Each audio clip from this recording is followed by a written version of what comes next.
José Miñón, doctor ingeniero agrónomo y de la empresa Agrae. Nosotros somos una empresa que llevamos desde el 2014 trabajando en mapeo de suelos. Empezamos en su origen en mapeo de suelos bien orientado a tema de viticultura, el famoso el terruño, el terroir, plantaciones arbustivas, olivos, almendros, y ya en el 2017 es cuando empezamos a trabajar con esa misma tecnología y otras que vamos a ver orientadas a lo que son decisiones de fertilización. Empezamos en el 2017 y ya con Herbiagro pues, llevamos ya, como decía Samuel, dos años y medio trabajando aquí en Salamanca. Lo que es la presentación de esta tarde va a consistir en la explicación de los pasos que hay que dar para llegar a esa información de conocer el suelo, conocer nuestras parcelas para optimizar lo que es la fertilización, que todos sabemos que es un coste más elevado que tenemos en todos los cultivos, y que esa misma información se puede orientar a una mejor a una siembra variable, a una mejor eficiencia en el riego. Es decir, teniendo la información pues podemos tomar decisiones más coherentes. En este caso, yo creo que la pregunta es, como decía José Mota, ¿no? Las gallinas que entran por las que salen. Pues ese concepto aplicado a agricultura nos pasa lo mismo. Muchas veces aplicamos fertilizante por tradición, 500 kilos de tal fórmula, y resulta que ese año bajamos a la cooperativa o al almacén, no tiene esa fórmula y seguimos echando 500 kilos, ¿no? Pues ese concepto hay que eliminarlo por completo. Y en este sentido lo que tenemos que conocer realmente qué producción obtengo, qué producción media obtengo en esa parcela o qué producción quiero obtener en esa parcela, y en función de eso tendré que alimentar al suelo en función de esa producción. Es decir, lo que me va a extraer el grano y la paja tendré que tener en cuenta para aportarlo en la fertilización. En este caso, pues tenemos aquí el ejemplo de un cereal que para obtener 1 kilo de cebada, pues obtenemos 1 kilo con 2 de paja y de raíces, no de residuo, de paja. Si analizamos separadamente lo que extrae el grano, que eso lo vendemos y se marcha, ¿no? del sistema suelo, del sistema de la parcela, y lo que se queda de la paja, bueno, que parte de la paja veréis que también la podemos empacar o sacar o picar, pues vemos que el 70% del nitrógeno se marcha con el grano, el 80% del fósforo también se va con el grano, pero en el caso del potasio es el 80% que se queda en la paja. Es decir, con esta reflexión, un poco al hilo, antes que estábamos hablando Samuel y yo, ¿no? de la situación de este año de la paja, ¿no? que está tan barata, pues muchas veces hay que ver el coste de oportunidad. Es decir, ¿me compensa lo que me van a pagar por la paja? Y en vez de sacarla, empacarla, me compensa más picarla y dejarla en el suelo. Pues yo os digo a día de hoy y con datos en la mano que sí, compensa dejarlo en la parcela picada, porque vamos a ver que el potasio, que es un elemento que muchas veces no se le hace caso, porque siempre pensamos NPK y pensamos que el cultivo absorbe en nitrógeno, fósforo y potasio en ese orden. No, los cultivos por lo general absorben nitrógeno, potasio, calcio, azufre, y el tercer o cuarto lugar suele ser el fósforo. Es decir, aquí en Salamanca lo que nos solemos ver, ¿no? y ya lo hemos visto en algunos sitios así, que el suelo de aquí tenemos niveles de fósforo por las nubes, y en cambio el potasio, que es el elemento que nos da ese matiz de esa materia seca, si son cultivos como la patata o el maíz o la remolacha, pues el potasio no le prestamos mucha atención. En este sentido, daros cuenta las exportaciones que tenemos de potasio en nuestras parcelas con el hecho de empacar la paja.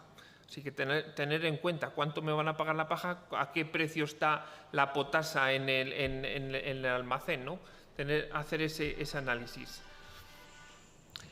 También lo que tenemos que tener en cuenta es decir, nosotros no fertilizamos al cultivo, fertilizamos al suelo. Eso siempre tenemos que tener en cuenta. El suelo es nuestra nevera, nuestra despensa, y conforme más equilibrada tengamos esa despensa, pues el cultivo mejor va a ser alimentado, ¿no? Es decir, si nosotros vamos a casa y tenemos un frigorífico pequeño y todo lo tenemos lleno de cervezas, pues la vida que vamos a tener pues va a ser muy mala, ¿no? Pero si tenemos un frigorífico pequeño, lo tenemos bien equilibrado, pues con verduras, frutas, carne, pescado, pues oye, pues vamos a tener una salud buena.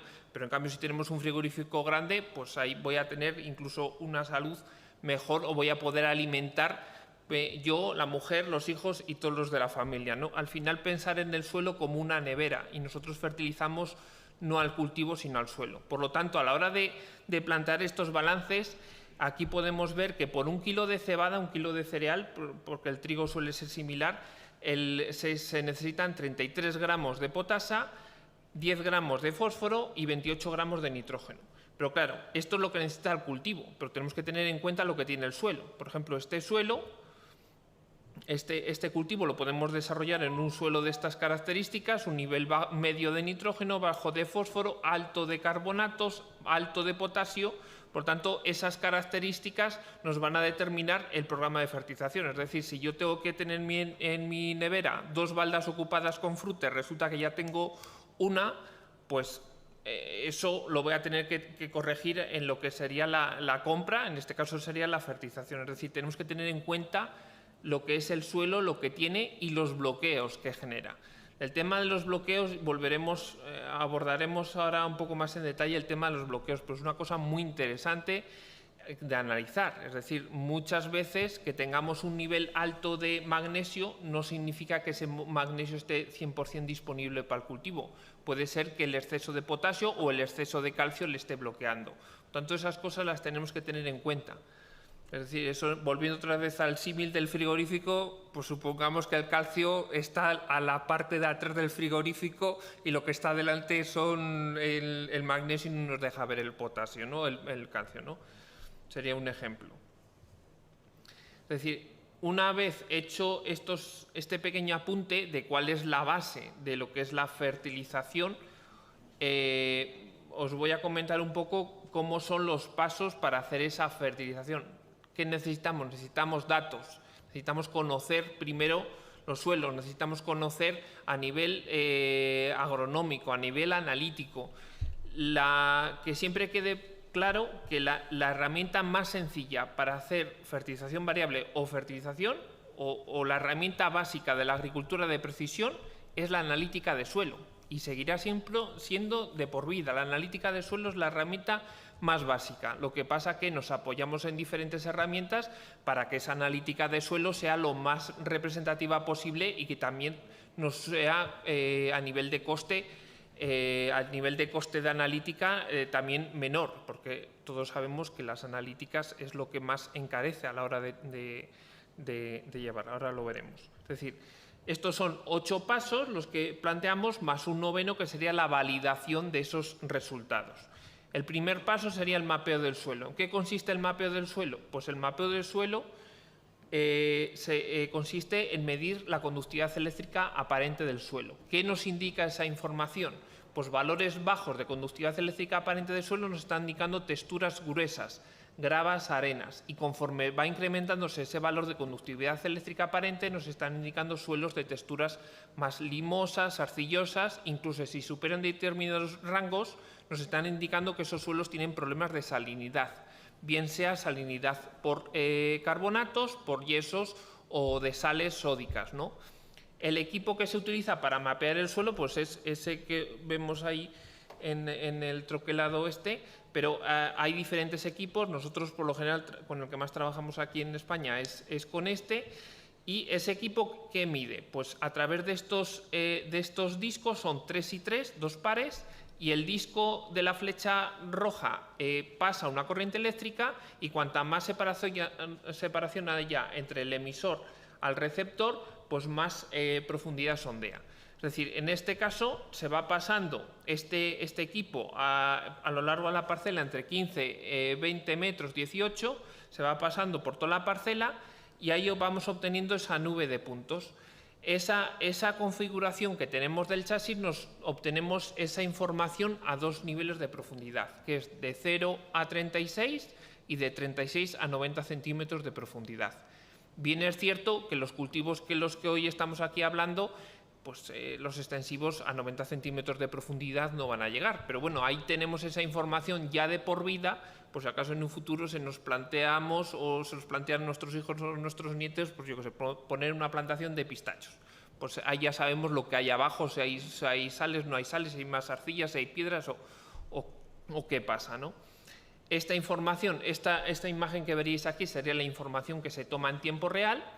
Y aquí veríamos ya los diferentes colores que nos están indicando que hay diferentes tipos de suelo. ¿Qué se hace con esa información? Se procesa. Este sería un ejemplo, una parcela sobre la que vamos a ir hablando a lo largo de estas diapositivas, que veríais que se ha mapeado y esa información de esos puntos se ha procesado. Y en estos mapas vemos que en el mapa de arriba vemos que es el mapa más superficial. Pues vemos que tenemos zonas, por lo general es una parcela de textura arcilloso-limoso, por lo general. Hay zonas que tienen menos arcillas, que serían estas zonas verdes, amarillas claras, serían menos arcillosas, y en profundidad podemos ver que esa traslocación de los finos, de las arcillas y los limos, pues vemos que en profundidad tenemos más contenido en finos, en arcillas, ¿no? Es decir, esta información es fija en el tiempo, la textura no va a cambiar del suelo, lo que cambian son los nutrientes, y como cambian los nutrientes, pues año a año iremos actualizando lo que serán ese balance de nutrientes con las correspondientes analíticas. Es decir, a partir de esa información, de lo que es la textura del suelo, también obtenemos lo que es el mapa de infiltración del agua, es decir, zonas más arenosas infiltran mejor que las zonas más arcillosas. Por lo tanto, tenemos también ese mapa. ¿Ese mapa para qué se utiliza? Pues por lo general se utiliza cuando tenemos que hacer una transformación de secano a regadío. Nosotros, clientes que tenemos, principalmente en tema de viñedo, que se mapea antes de hacer una plantación de viñedo o plantación arbustiva, pues esta información la utilizan, el mapa de infiltración, para sectorizar. Oye, esta zona me infiltra mejor, la voy a poner con un sector diferente a esa zona que me infiltra peor, que la voy a tener que evitar riegos más numerosos para evitar encharcamientos y proliferación de enfermedades, ¿no? Una vez que tenemos esa información, lo que hacemos es muestrear los suelos. Para ello, ¿dónde muestreamos los suelos? Que es la eterna duda de siempre cuando nos dice voy a llevar los suelos a analizar. ¿Dónde y cuántas muestras a analizar? Pues con esta información nos permite obtener esa guía. Ya hemos obtenido esa guía. Es decir, de esta información que hemos obtenido, a nivel estadístico, vemos cuántos tipos de suelo diferentes a nivel estadístico tenemos en la parcela. En este caso tenemos dos, el rojo y el verde. Y en este caso lo que hacemos es tomar varios puntos de lo verde y llevamos al laboratorio muestra verde. Varios puntos del azul y llevamos al laboratorio muestra azul. Es decir, una parcela que en este caso, si mal no recuerdo, en torno a 5 o 7 hectáreas, ya no recuerdo, pues con dos muestras de suelo que llevamos al laboratorio tenemos representada la heterogeneidad de esa parcela. Por tanto, una vez que tenemos analizadas en el laboratorio los parámetros que hayamos definido, nitrógeno, fósforo, potasio, los cationes, el pH, lo que nos interese, pues lo que hacemos es representar esos valores del laboratorio en sendos mapas. Pues tendríamos un mapa de nitrógeno, un mapa de fósforo, de potasio y de todos los parámetros que hayamos visto en la parcela.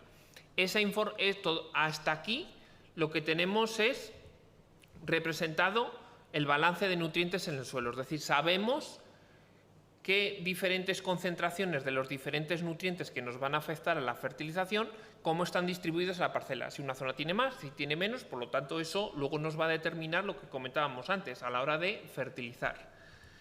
Pero, bueno, este sería el ejemplo.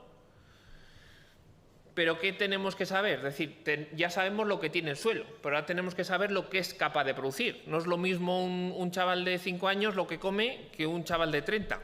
Y no es lo mismo un chaval de 30 que venga de trabajar con ordenador que un chaval de 30 que venga de trabajar de quitar piedras en el páramo, ¿no?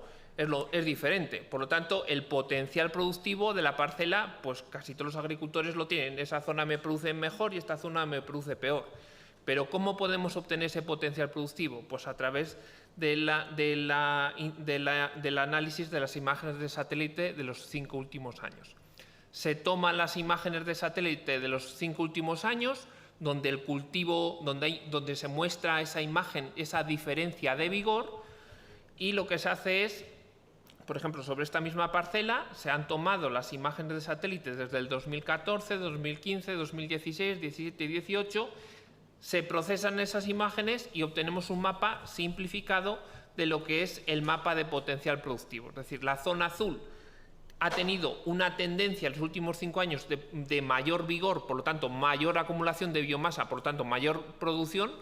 La zona verde, valor medio, y la zona amarilla, valor amarillo. Por lo tanto, en ese símil que os comentaba del chaval de 5 al chaval de 30, pues el chaval de 30 será el de 10, el azul, y el chaval de 5 será el 5, no, el amarillo, perdón.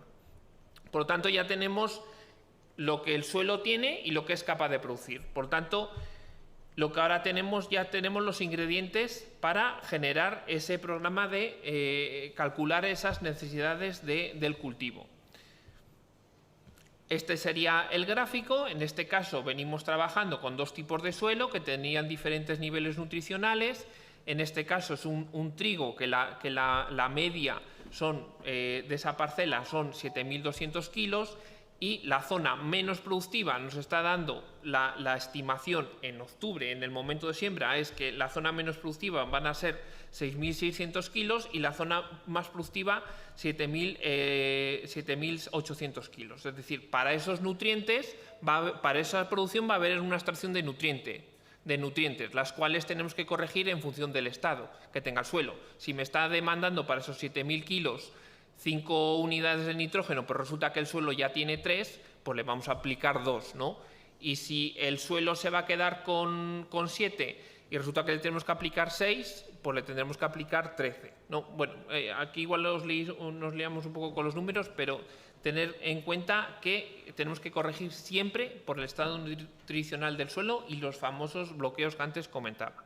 Es decir, en función de eso, yo sé que a cada color del suelo, que sería cada color del suelo que vemos en este mapa, cada segmento corresponde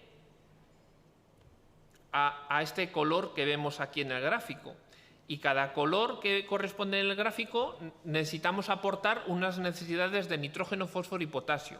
Si vemos aquí, pues la zona menos productiva tenemos que aportar 169 unidades de nitrógeno, y la zona más productiva tenemos que aportar 197 unidades de nitrógeno. Es decir, esa variabilidad es la que tenemos que gestionar nosotros con esa fertilización variable o con esa otra opción que veremos que es la media ponderada. Es decir, esos son unidades. Pero claro, ahora el tema, tenemos equipamiento, tenemos la abonadora, el tractor o la pulverizadora para hacer esa dosificación variable, o no la tenemos.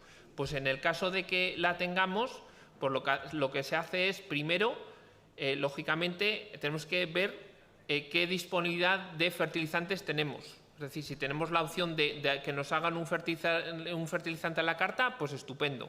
Pero si no tenemos esa opción, pues nosotros siempre preguntamos, oye, ¿qué fertilizantes vas a trabajar? O ya tienes almacén, ¿qué fertilizante, qué fórmula? Por lo tanto, a esas necesidades que pueden ser 180, 160 unidades, lo que hacemos es transformarlo a kilos de fertilizante. Y esos kilos de fertilizante luego son los que cargamos en un USB, en un archivo vectorial, y es lo que el agricultor pues ya carga en el monitor de su tractor y ya adelante. Ya la abonadora se encarga de ir leyendo el mapa según vaya avanzando por la parcela, y ese monitor va mandando abre, cierra, abre, baja revoluciones o no, dependiendo cómo sea la mecánica de ese equipamiento. Es decir, eso sería en el caso de que tengamos la opción de hacer esa dosificación variable, de cargar el mapa, como vemos aquí en la imagen, cargar el mapa en el monitor.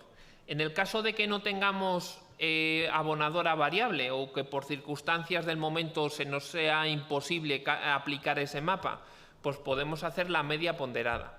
La media ponderada, aquí se muestra un ejemplo, la media ponderada por la superficie, es decir, si tenemos una parcela de 5 hectáreas y una hectárea de esa parcela me está demandando 200 kilos y las 4 hectáreas restantes 300, si yo hago la media aritmética, la media son 200 kilos por hectárea. ¿Qué sucede? Que la parcela más productiva, que sería la que me está demandando 300 kilos por hectárea, la estoy aplicando 50 kilos menos. Por tanto, ahí estoy perdiendo más de lo que podría ganar. Pero si hago esa media ponderada por la superficie, es decir, que tenga más peso en la media lo que más superficie ocupa, pues estoy haciendo que esa de 4 hectáreas estoy aplicando 20 kilos menos, que respecto a los 50 estoy perdiendo menos. Es decir, realmente, si analizamos, estamos aplicando, tanto con la primera opción del mapa como la segunda de la media ponderada, los mismos kilos de abono, el mismo coste de fertilizante por hectárea, pero de la primera forma mejor distribuido y de la segunda forma, vamos a decir, un sistema equilibrado a la situación, a la circunstancia. Pero respecto a lo que se venía haciendo, la experiencia nuestra nos indica que es un ahorro en sí mismo. Un aspecto importante que, como antes comentaba Samuel, pues por ahí van los tiros y nosotros estamos trabajando mucho en ello, el tema de la huella de carbono, ¿no? Ahora parece que es el crédito del carbono, nos sube la luz por las nubes y todas estas cosas. Los agricultores somos sumideros de carbono. Bueno, la agricultura es una actividad que secuestra carbono. Y lo que se está planteando en otros países, y por aquí ya se están empezando a plantear iniciativas, es decir, que el agricultor se le pague en función del carbono que está fijando o evitando emitir a la atmósfera. Es decir, ya no solo por lo que produce, por el maíz que vende o la colza que vende, sino por lo que ha evitado emitir a la atmósfera. En el tema de fertilización, ¿a qué afecta? Es decir, si yo me he ahorrado 100 kilos de nitrógeno en mi hectárea, porque he hecho analíticas, he hecho unos cálculos, he valorado, he hecho fertilización variable, pues esos 100 kilos de nitrógeno que no se ha aplicado, eso tiene una huella de carbono, un impacto. En la fábrica donde lo produzcan no les han tenido que producir, ¿no? Entre comillas. Por tanto, mi kilo de lo que sea, de trigo, de cebada, va a tener una huella de carbono menor y eso por ello me van a pagar. Es decir, esto que, aunque ahora os parezca ciencia ficción, en Reino Unido, ahora que se ha marchado de la Unión Europea, se está planteando una política en esto. Es decir, a los agricultores les van a pagar por esos conceptos de cuánto bien hacen al medio ambiente. Ese es el lema que está utilizando el ministro de Agricultura y Medio Ambiente de Inglaterra. Es decir, estas cosas acaban viniendo y acabarán llegando. Ahora en el 2023 ya hay algún atisbo de los famosos ecoesquemas, pero tenerlo en cuenta y creéroslo y defenderlo, ¿no? Que la agricultura es secuestradora de carbono. En este caso, hemos pasado un poco por encima el tema de la elección de los fertilizantes, pero es importante también saber, si yo bajo del páramo de mi pueblo de quitar piedras y vengo con hambre, y abro el frigorífico y veo que hay un plato de langostinos o un bocadillo de chorizo. Hombre, pues lo que mejor me va a quitar el hambre es el bocadillo de chorizo y lo que más económico me va a resultar.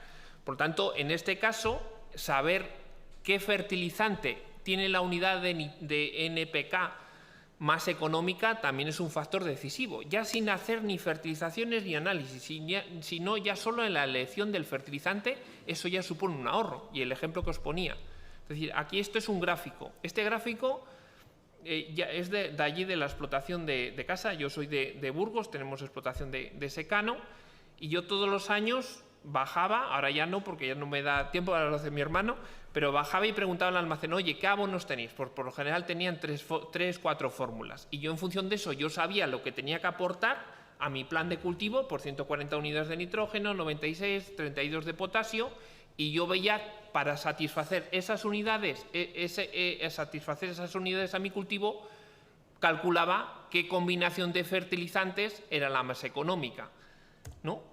En este caso podemos ver que la más económica pues es la opción 3, que en casi 200 euros por hectárea, y la opción más cara podemos ver que son casi 75 euros por hectárea de diferencia, que ya es en un secano, en un cereal. Es decir, ya elegir bien, pues es eso. Pero este gráfico por lo general no tiene interés, porque por lo general la tradición es 500 kilos del 7, exacto. ¿Me cambian la fórmula? Me da igual, yo sigo echando 500 kilos. Luego ahí lo vemos en los análisis del suelo, este trigo no tira, si resulta que del vecino sí, el mío no. Esas cosas hay que tener en cuenta, hay que cambiar el paradigma y fertilizar para lo que el cultivo quiere, para el rendimiento medio, para el rendimiento esperado, no por tradición. Y eso también choca un poco, y yo discutía siempre con mi padre y sobre todo con mis tíos, de el suelo malo, más abono o menos. Menos. Bueno, es que tú ya lo sabes, Manuel. Bueno, pero ya lo sabías de antes. Pero bueno, pero eso siempre choca, porque yo con mis tíos siempre discutía en casa. No, la cebada se ha caído amarilla, hay que darle otra mano de nitrato. No, al burro muerto, ¿cómo es el dicho ese? Después de muerto el burro, la cebada al rabo, ¿no? Pues igual, lo mismo. Aquí pasa lo mismo. Lo que pasa es que choca mucho cambiar ese paradigma. Y es cierto, es decir, lo bueno, vamos a ser generosos con lo bueno, que no hace falta muchas veces, viendo analítica, y a lo malo lo justo, porque es ahí realmente donde te ves. Es decir, y en este debate siempre da la discusión con este tipo de tecnologías.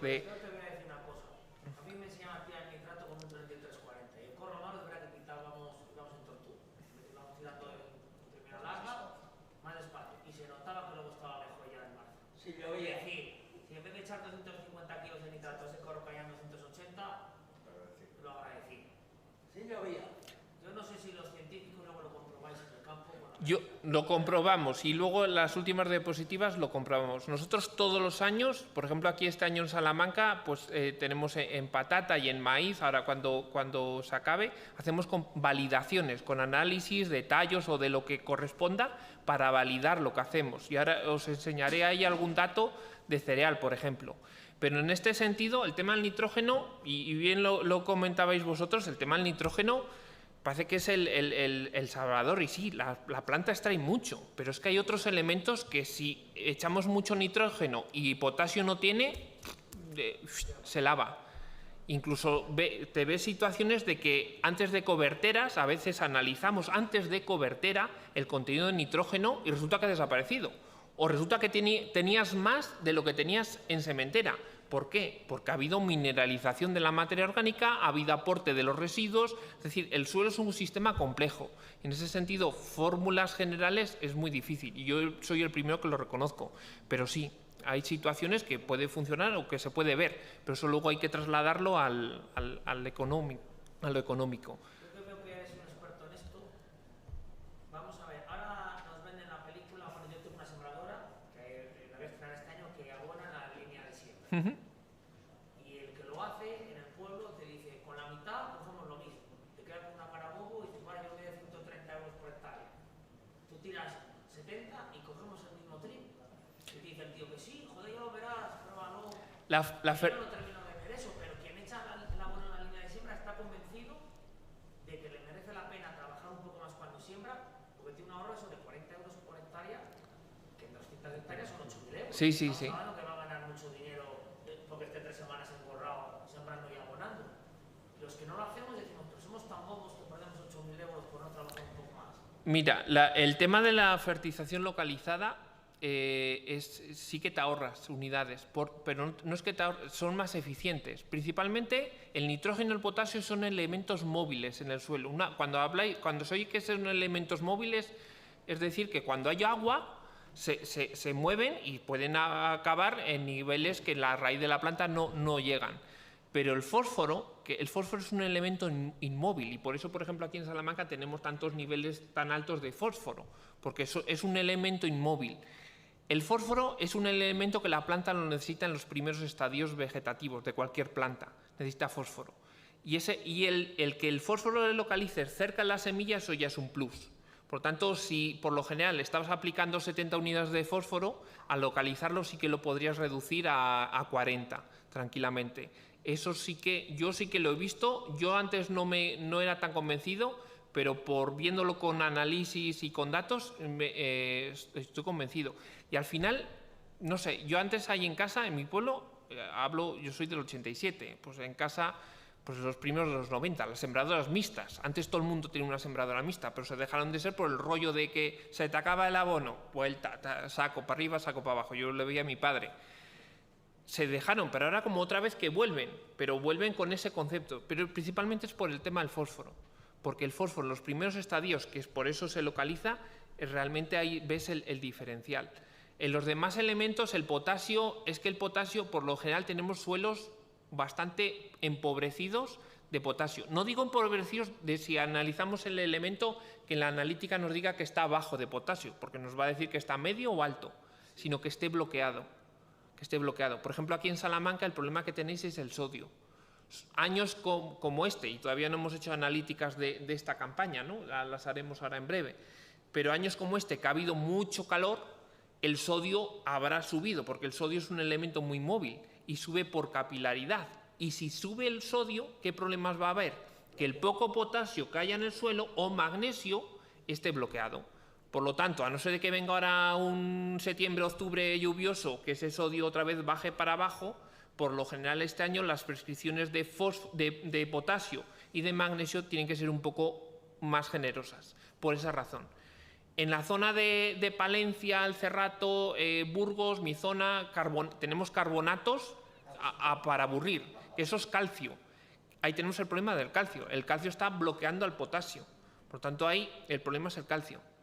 Y por tanto, ahí tenemos que también ser un poco más generosos con el potasio por esa razón. ¿Pero por qué tenemos que ser generosos con el potasio y no con el fósforo? Porque el potasio, lo que estamos viendo que en los últimos años, casi todo el mundo quitamos la paja. Ya no la picamos. Daros cuenta de ese gráfico. No he traído el dato, pero si hacéis la comparativa de las unidades de potasio que se extraen en kilos, si mal no recuerdo eran casi 100 euros por hectárea. El coste de la potasa que te estás llevando al empacar la paja. En un cereal de unos 4.000 kilos por hectárea, en un cereal. Eso no te lo pagan de la paja. Incluso a mí en mi pueblo no pagan nada. Por tanto, ¿sabes? Ese es el coste de oportunidad. Es decir, el potasio no se está haciendo caso en absoluto. Y es lo que marca la diferencia. Por ejemplo, el año pasado hicimos un ensayo, que es lo que os voy a poner ahí, con unos agricultores de Palencia, en remolacha. Por lo general, la remolacha piensas nitrógeno, porque para qué no. Lo que da el grado, porque al final lo que quieres es grado, es el potasio y el calcio. Y en cambio son dos elementos, el potasio, bueno, pero el calcio no se le hace en ningún caso. Y lo bueno es que esos suelos de allí de Palencia tienen altos de calcio, por tanto ya tiene natural, pero estos suelos de aquí de Salamanca por lo general no. Tanto esas cosas que sin entrar en microelementos ni en demás micronutrientes, que eso ya es otro tema, pero trabajar con los macronutrientes, eso ya te da mucho juego a la hora de sacar ese plus de materia seca, bien sea en patata, bien sea en remolacha. Pero esas cosas, no hay una norma escrita, pero por lo menos saber por dónde van los tiros. No sé, al final nos hemos ido hablando, pero bueno, ahora os pondré el gráfico de esto que os estaba diciendo. Y luego, el séptimo paso, es decir, hemos aplicado el fondo, el fósforo y el potasio, por lo general lo ajustamos en fondo, ¿no? Y quizás el calcio, parte del calcio o del magnesio, y luego lo que hacemos es aplicar o una o dos coberteras, dependiendo del cultivo o la tradición que tenga el agricultor. ¿Cómo aplicamos esa primera cobertera? Pues esa primera cobertera lo que aplicamos es, si en fondo nos quedaron de ajustar 80 unidades de nitrógeno, pues esas 80 unidades de nitrógeno las aportamos en otro mapa en primera cobertera. ¿Que resulta que vamos a hacer dos coberteras? Pues lo que hacemos es esas 80 unidades en dos. Primera cobertera 40 y segunda 40 y segunda las otras 40. Pero ¿qué pasa en la segunda cobertera? Que ahí ya vemos las diferencias que tiene el cultivo. Estamos hablando de cereal, estamos hablando de remolacha. De maíz no, porque es difícil entrar ya para hacer una segunda cobertera, o patata, no es habitual. Pero en un cereal o en una remolacha ahí ves. Por lo tanto, esas 40 unidades que nos han quedado de aplicar, por ejemplo, aquí nos han quedado 40 unidades de aplicar, aquí vemos por el satélite que hay una franja que esta zona tiene menos vigor y esta zona tiene más vigor. Pues lo que hacemos es, la zona que tiene más vigor vamos a echar 45 y la zona que tiene menos vigor 35. Es decir, repartimos, ajustamos un poco más ese reparto en segunda cobertera. Y esto sería el gráfico que veis aquí debajo. Ese gráfico de abajo veis prácticamente que es imagen de la imagen de teledetección de arriba. Y es la variabilidad, se aplica. Pero es en el caso de que vayamos a dos coberteras.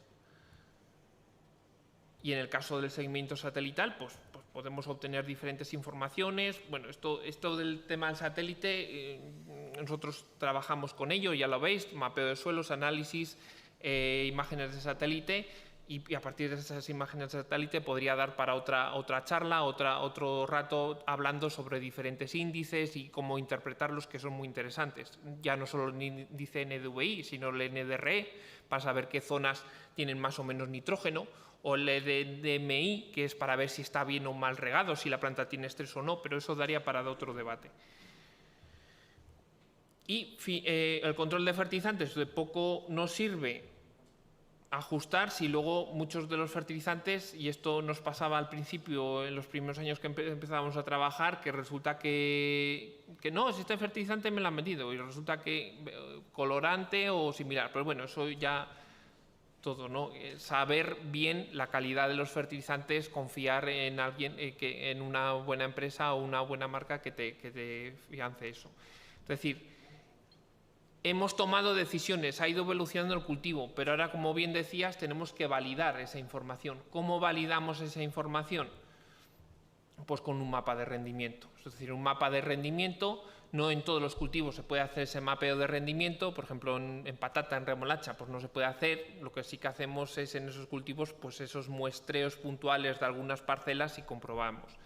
¿Qué es el monitor de rendimiento? Pues es un dispositivo que va colocado en la subida del grano a la tolva, en la cosechadora, que lo que va midiendo son los golpes del grano. Cuanto más golpes, eso está correlacionado con más cantidad de grano que ha cosechado en ese cuadrante, y por lo tanto, eso, como está georreferenciado, se muestra en un mapa. Por tanto, nosotros en este caso tenemos el mapa de rendimiento, y ese mapa de rendimiento, aparte de ver, oye, pues aquí he sacado 5.000, aquí he sacado en esa zona que es cabecera y siempre doy la vuelta, he sacado 2.000, y esa zona que me entró jabalí no he sacado nada. ¿Qué otra información obtenemos de ese mapa de rendimiento? Las extracciones. Es decir, si yo he fertilizado, acordaros, yo estaba fertilizando para 7.000 kilos pero en esta zona, pero resulta que en esta zona he cosechado y resulta que dentro de esos 7.000 kilos resulta que he sacado 8.000, ¿de dónde ha tirado? Del suelo. Por lo tanto, ya sé las extracciones. Por lo tanto, en esa zona que he producido más de lo que había esperado y he producido más de lo que había aportado de nutrientes, tendré que ser más generoso o corregirlo, tenerlo en cuenta en la siguiente campaña. Y viceversa. Si esta zona me ha producido 5.000 y estaba para 7.000, pues ahí tendré que tener en cuenta el balance de nutrientes que hay, que no todos van a estar disponibles por estas cuestiones de la movilidad y bloqueos que hablábamos, pero ya tenemos ese balance. Es decir, el monitor de rendimiento nos sirve para validar todas esas decisiones que hemos ido tomando a lo largo del año, que son decisiones que tomamos en conjunto, ¿no? Los que ya estéis trabajando en ello, las tomamos en conjunto, las decisiones.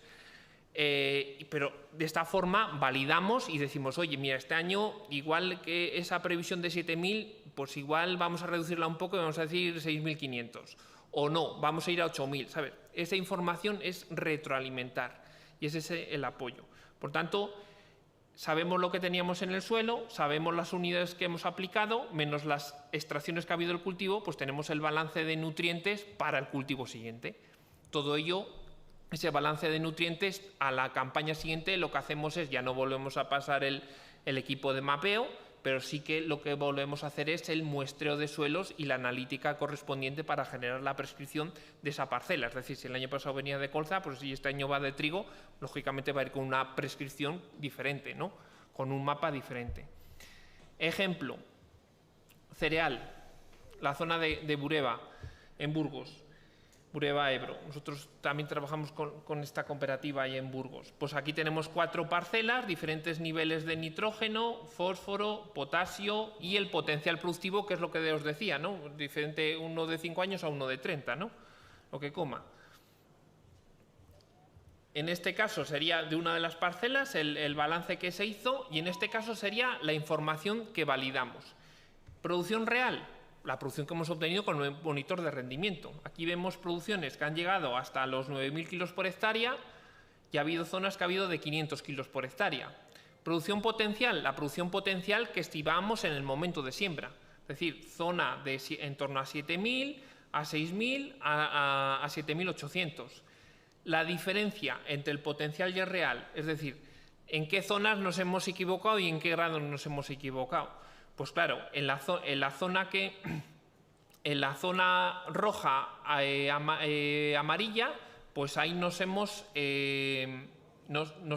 la real ha sido mayor que la potencial. Es decir, ahí hemos tenido más extracciones de las estimadas. Y las zonas más azules, es que no se ve bueno, las zonas más azules de este gráfico de aquí, pensaba que se veía el puntero. A ver, espera.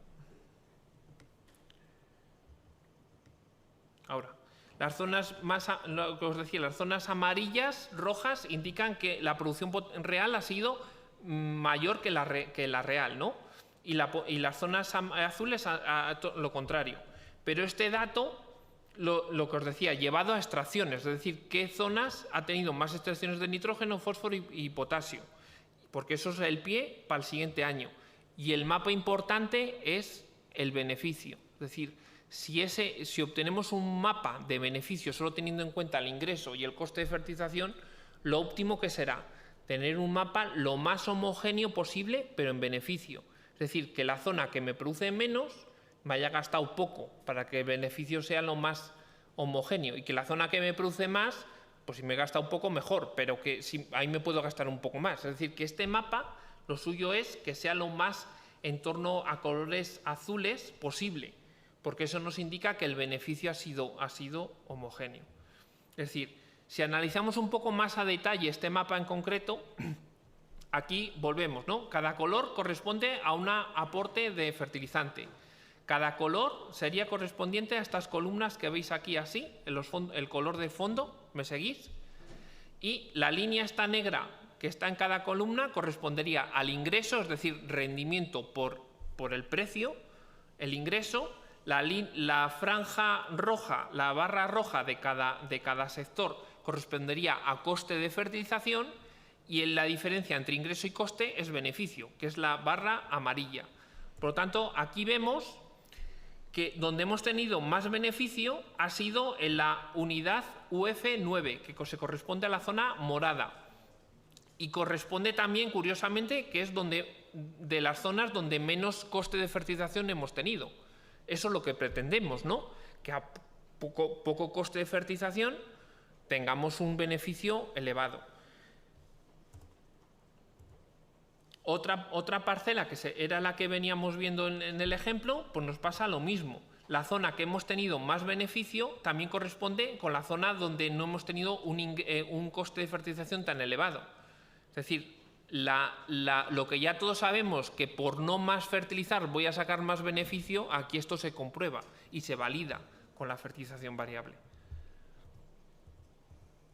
Este sería otro ejemplo, otra parcela, que sucedería lo mismo. El tema de la remolacha. Esto es un caso ahí en Palencia, en Cordovilla la Real.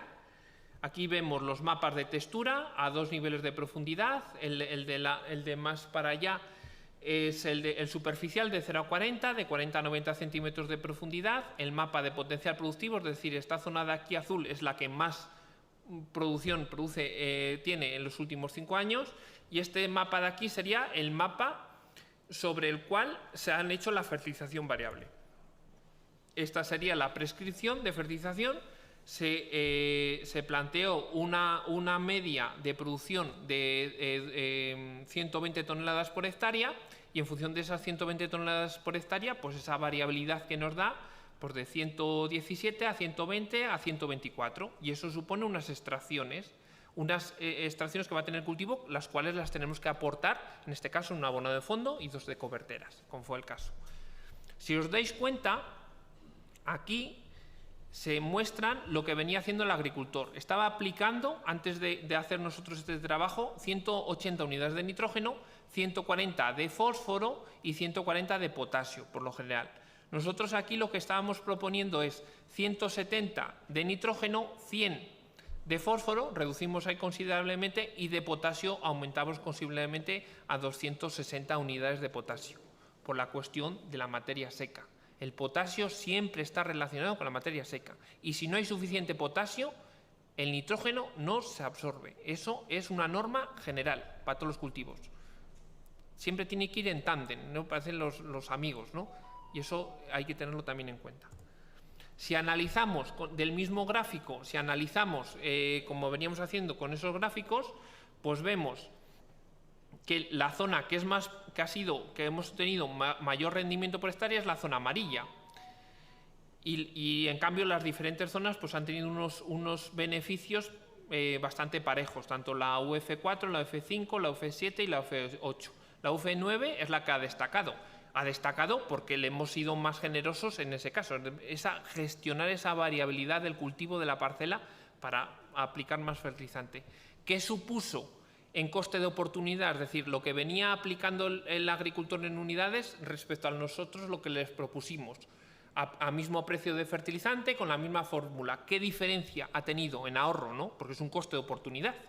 Pues ha tenido un ahorro de en torno a 62 euros por hectárea, que en total de esa parcela, que fueron casi 10 hectáreas, pues fueron casi 500 euros en esa parcela de ahorro de fertilizante.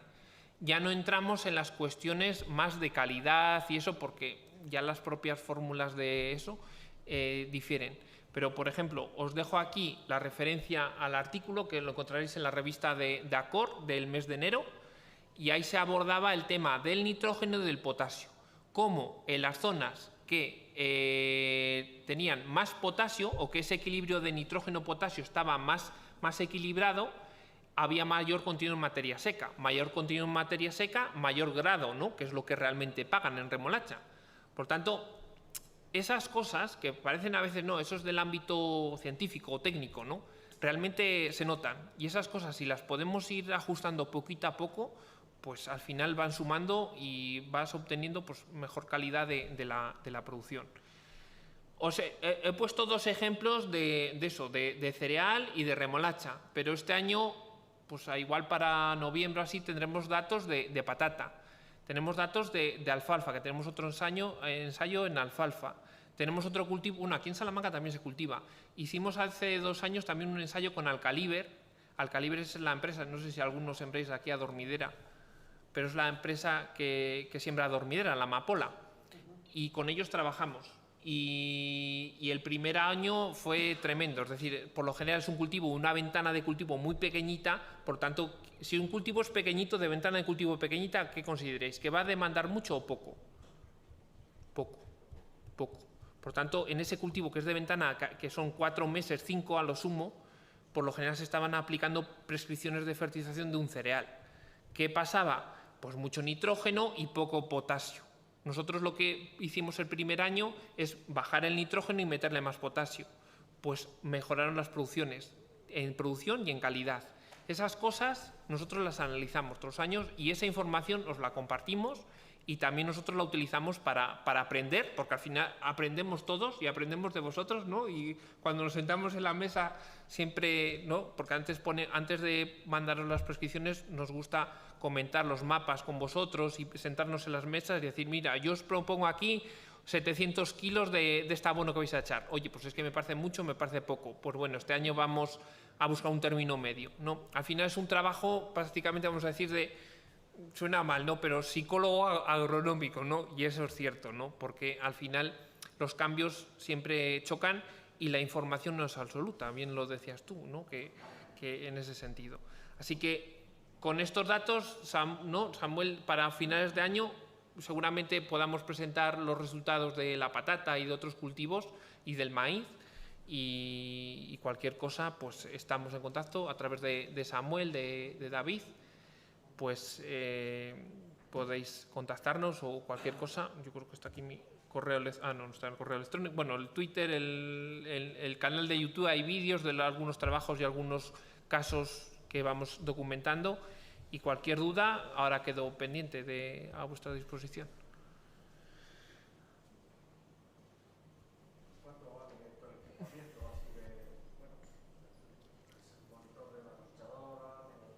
Nosotros trabajamos solo lo que es el servicio. Nosotros el servicio es un servicio anual que se puede contratar por varias campañas y nosotros nos encargamos de todo. Nosotros mapeamos, analizamos los suelos, nosotros nos encargamos de todo. Lo único que nos tenéis que decir es qué cultivos vais a sembrar y qué fórmulas fertilizantes tenéis a la mano para generar la prescripción. Nosotros nos encargamos de todo. Ya el tema, incluso el tema de la formación que hace que, lógicamente, cuando cargas el mapa a la abonadora, que resulta que es nueva, que no te han desbloqueado las claves, que patatín y patatán, pues ahí nosotros siempre estamos apoyándoos y formándoos y aprendiendo juntos, que muchas veces aprendemos juntos. En ese sentido, el camino, el recorrido es continuo. Y ya en el segundo año o así, ¿no? Manuel, si nos quieres, ya lo resolvemos.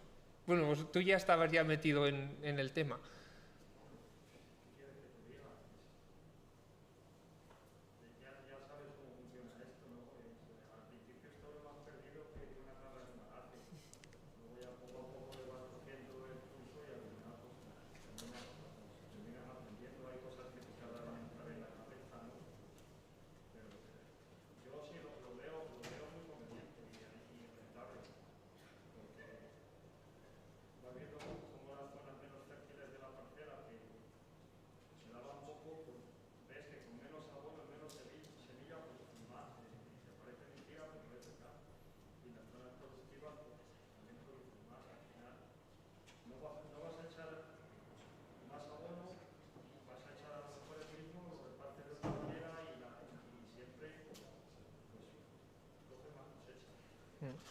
Sí, al final es lo que decías tú antes, que no es el grano que la tierra, sino en este caso lo que queda en el bolsillo, ¿no?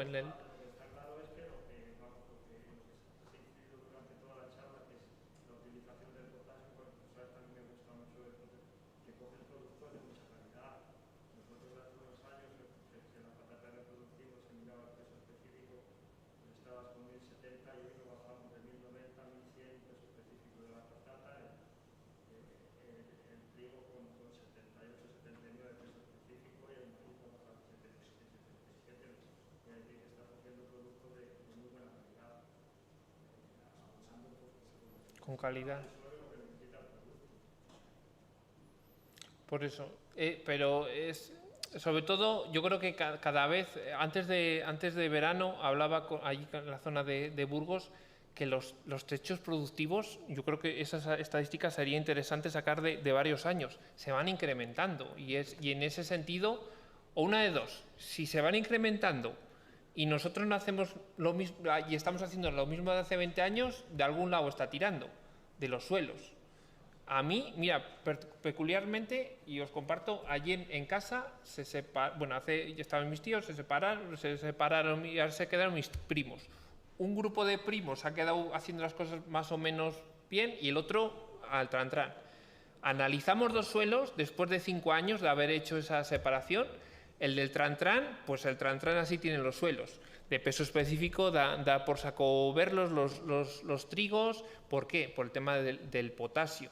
Tiene un suelo muy empobrecido y eso se ve a la legua, es decir, todo va mejorando, la genética va mejorando, la genética demanda de nutrientes, demanda de ser más profesionales y eso también nos demanda a nosotros como agricultores ser más eficientes en la gestión del agua, del fertilizante, de las fechas de siembra y de todo, ¿no? Y así que en ese sentido, pues todas estas herramientas, toda esta información viene a dar luz a ese tema, ¿no? De producción, yo estaba en remolacha porque hace 30 años, 30 y tantos andamos con las 50, 60. Hoy vamos de 50 a 60 ni te lo planteas, ¿no? Pero ha sido un cóctel de cosas. Ha sido la genética, los fitosanitarios, la asesoría, la maquinaria, todo en general. Ha sido, bueno, un cóctel de todo. El agricultor que ha puesto de su parte también, gente joven que lo tenía, y muchísima precisión, claro. Entonces, ¿qué ha pasado? Pues ha sido un boom. Ahora se han pasado, que voy a hablar 120 o 130 toneladas, pues es una cosa normal, ¿entiendes? De que no te crees. Y gente que yo mismo, yo sé de varios que están pasando, de varios, que están pasando de las 200 toneladas. Y es verdad, ¿sabes? Pero ¿por qué? Los fitosanitarios ha contribuido todo, la genética muchísimo. Los fitosanitarios, el manejo, la maquinaria, el agricultor, la eficiencia del agua, todo. Todo suma. Todo suma. Es un cóctel de cosas donde ha pegado un... Bueno, ahí está. La ayuda vuestra, por supuesto. Claro, no, al final estos son datos y al final el histórico de una parcela lo tiene el propio agricultor de su parcela. pero aquí daros cuenta que tenemos esa histórica por cuadrantes de 10 metros. Por tanto, a la vuelta de 3 años, que ya hay ya tenemos parcelas de 4 años ya ahí en la zona de Burgos, tienes una información tremenda, tremenda. Incluso ya cuando te solapas en esos 4 años que has tenido primer año trigo y al tercero trigo, ya ves las diferentes respuestas que ha tenido y sacas conclusiones bastante interesantes. Es decir, toda esa información, la habréis oído muchas veces, ¿no? Que el próximo oro son los datos. Pues es cierto, cuando los ves es que es cierto y puedes tomar decisiones a la carta. Por ejemplo, el magnesio, hay zonas que se está fertilizando mucho con magnesio, las fórmulas que están metiendo en las casas. El azufre es un elemento muy interesante porque depende del pH y depende el bloqueo, que antes hablamos. El azufre bloquea, es decir, si tenemos exceso, si el complejo intercambio catiónico, que al final sería la nevera, lo que está desequilibrada, que es el complejo intercambio catiónico, si tenemos desequilibrio en ese complejo, lo que utilizamos son los sulfatos, el azufre, para precipitar el exceso y aportar lo que le falta. El azufre y los sulfatos es interesante por eso. Por ejemplo, aquí por lo general el calcio no tenéis mucho calcio, el problema es el sodio. Y el sodio lo que puedes combinarlo es con el azufre, meter abonos con azufre para que ese exceso de sodio se precipite, aunque no es tan efectivo como con el calcio, y meterle calcio o meterle magnesio, que en ese sentido equilibra. Es decir, ya esas cuestiones que igual ya son eso, pero a la hora de tener en la carta 3 abonos y uno de ellos o 2 de ellos tienen sulfato de magnesio y el otro tiene sulfato de calcio, pues con esta información podemos decir, oye, mira, este año decántate hacia el calcio o hacia el magnesio, pero que tenemos información. Es decir, y eso al final pues redunda en la rentabilidad. No sé si os he contestado o no. Y el tema de la maquinaria, ¿cuánto cuesta una abonadora variable? Pues prácticamente pues un poco más, en torno a 20... Bueno, a ver, hace poco, porque estuve ayudando a un agricultor a checar precios y opciones, en torno a 24.000 euros a comprar una abonadora, que es, bueno, no voy a decir marcas, a comprar una abonadora que ya viene con su eso. Sí que es cierto que él ya tenía el monitor, tenía un monitor de John Deere y ya le conectó, tenía las claves habilitadas y toda la historia y ya no ha tenido que comprar monitor.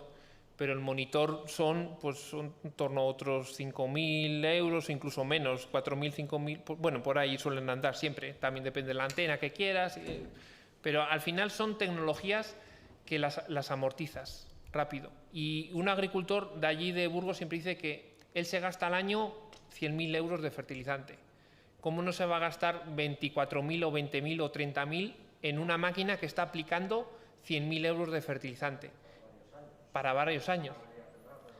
Exacto, que al final es eso, que son máquinas que duran mucho, ¿no? Las abonadoras duran mucho. Exacto. También tener en cuenta que el tema de la fertilización, los fertilizantes cada vez son más caros y además es que os van a restringir el uso. Entonces al final tenéis que ir a echar lo que necesariamente tenéis que utilizar para sacar el cultivo adelante y punto. No os van a permitir echar absolutamente nada más. Entonces este tipo de tecnologías sabemos que son rentables porque te permiten ahorrar también, pero además que van a ser necesarias porque te van a exigir, la administración te va a exigir utilizar este tipo de tecnologías. Eso está claro, vamos. Y lo tenemos, vamos, a partir del 2023 la nueva PAC viene con todo este tipo de temas. También que sepáis que incluso os van a exigir este tipo de sistemas para poder cobrar unas ayudas que llaman nuevos ecoesquemas. O sea, hay un ecoesquema, Jorge. Sí, los ecoesquemas, bueno, llevan en debate, ¿no? La palabra ecoesquemas parece que genera terror, pero no, seamos reales, no es terror, es todo lo contrario.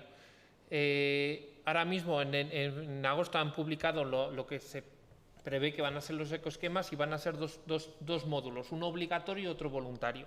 Dentro del obligatorio te puedes acoger a uno de ellos, tienes necesidad de cogerte a uno de ellos que ya son prácticas que se vienen haciendo, como es la siembra directa, como es la rotación de los cultivos y demás. Por lo tanto, el obligatorio prácticamente todos lo tenemos hecho. Y el voluntario, que si te acoges bien y si no, pues nada, pues dejas de percibir esa ayuda. es, por ejemplo, está contemplado el tema de gestión de insumos de forma sostenible, como es este, apoyado en herramientas de agricultura de precisión y todas estas cosas. Ese ecoesquema que plantea un escenario que desde el 2023 hasta el 2027, que es el marco actual de la PAC, en esos 3 años, bueno, esos sí 3 años porque el último año no cuenta, en esos 3 años el agricultor que cumple una serie de condiciones va a poder acceder a unas ayudas que el primer año va a tener una ayuda mayor, el segundo menor, el tercero menor y el cuarto desaparece, para que haga esas incorporaciones a estas tecnologías u otras que pueden aparecer en el mercado. Es decir, son cuestiones que redundan.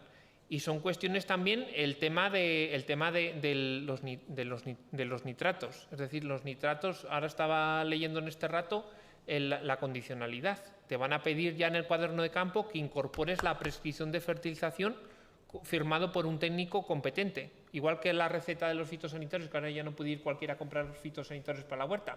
Pues una cosa similar con los fertilizantes. Es decir, eso que ahora mismo choca, madre mía, más burocracia. Bueno, sí, más burocracia, pero bueno, para eso estamos empresas como nosotros y Samuel, para apoyar en esas labores y que realmente vosotros veáis que es rentable, porque si os estáis ahorrando fertilizante, estáis produciendo mejor o, en resumidas cuentas, estáis produciendo mejor, pues eso redunda, ¿no?, en la rentabilidad de la explotación. Sabéis que en el Villagra ya llevamos un par de años con una sección en la que trabajamos todo el tema de asesoramiento. Somos entidad de asesoramiento avalada por la Junta de Castilla y León desde hace 2 años y bueno, pues es que tenemos clarísimo que no solamente se trata de vender, al final es tan importante teneros bien asesorados y saber realmente de cara a la administración que seáis capaces de cumplir todo lo que nos piden, que a veces más, y que al final seáis capaces de percibir todo el tipo de ayudas que os ponen a vuestra disposición, porque al final eso es fundamental. Y nosotros en el Villagra siempre lo tenemos clarísimo. O sea, no solamente es vender vuestro herbicida, vuestra semilla, etcétera. También hay que responderos para que realmente no tengáis ningún problema con la administración y al final seáis capaces de percibir todo lo que os ponen en vuestra mano. Y este tipo de tecnologías pues también nos van a ayudar. O sea, está clarísimo que ahora mismo no solamente es producir, hay que hacer muchas otras cosas para que realmente estés en la órbita de donde nos va a pedir Europa. Y eso en el Villagra lo tenemos clarísimo. Vale. Bueno, pues si no tenéis ninguna otra pregunta, yo lo primero que quiero agradecer a los 2 ponentes el alto nivel de las 2 ponencias. La verdad es que ha dado gusto oíros hablar tanto uno como el otro. Creo que han sido muy interesantes tanto una como la otra y por eso os quiero agradecer vuestra presencia y también a vosotros como oyentes. Ya me gustaría que estuviera la sala un poquito más llena. Tampoco hemos querido difundir mucho las charlas porque tampoco había mucha cabida. Veis que pueden entrar 70, 80 personas, estamos 35, 40. Y bueno, pues agradeceros a todos y deciros que ahora, por lo que decía antes, tenemos un pequeño pincho allí preparado en la carpa nuestra. Pasamos por allí y echamos un parla a todos y damos por concluida la feria. Muchas gracias a todos.